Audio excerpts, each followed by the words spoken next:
To become self-motivated. Nung ako nagsimula sa networking career ko, sa totoo lang, wala halos na guide. May mga naging upline din ako before, kaya lang, ito yung mga naging scenario ng buhay ko. Yung first na naging upline ko sa first networking company ko, after 1 week, iniwan na ako. Bumalik na siya ng Manila.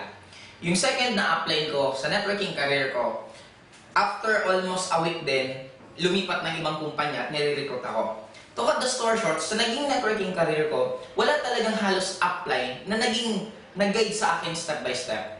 Ang mahirap kasi pag nag-network ang probinsya, normally, yung mga upline taga Manila, yung mag-guide taga Manila. Kaya kailangan ko mag-step up sa sarili ko. Nung time na mga nane-negative ako, at wala akong pwedeng upline na pagsumbungan, hindi naman pwedeng magsumbong din sa downline ko, kasi baka ma-negative din downline ko.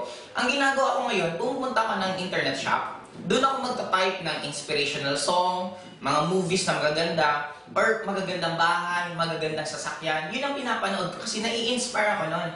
Ang lagi kong pinapanood before, yung video mismo ni Michael Jordan na ang title is I Believe I Can Fly, na habang pinapanood ko yung galing niyang mag-shoot, yung iba't ibang mga moves niya, doon ko lalong namomotivate ang sarili ko na kung meron isang Michael Jordan na halos nagawa niya yung mga sobrang imposibleng shot, what more ako na nagsisimula sa pag-network.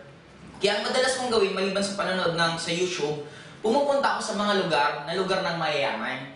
Tumitingin ako ng magandang bahay at sinasabi ko sa sarili ko, sabi ko pag susunod, pag nagkaroon din ako ng dream house, ito magiging bahay ko.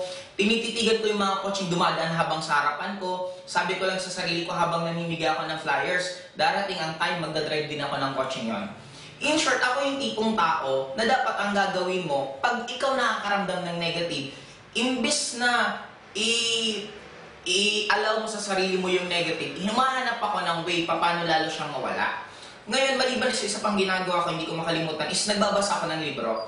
College days ako, hindi ako mahilig magbasa ng libro, pero nung nag-networking ako, dun ako nahiligan kong magbasa. Guys, take note, ang pagbabasa ng libro, nakaka-motivate, but depende kung anong binabasa nyo. Ako, isasuggest ko sa inyo mga libro ni Robert Kiyosaki, ni Donald Trump, or mga successful na tao, meron tinatawag na buhay nila or bibliography, na yun ang basahin nyo. Doon nyo makikita na lahat ng tao na naging successful is meron din silang downfall. The difference lang ng naging successful at naging failure, yung naging successful, dumating sila sa failures nila, pero ginawa nila ng paraan yun para lalo sila umangat. Sabi ko nga, ito yan fail. Marami sa atin ayaw natin ng word na to. Pero ang term ko dito is first attempt in learning. Ibig sabihin, part ng success mo ang fail.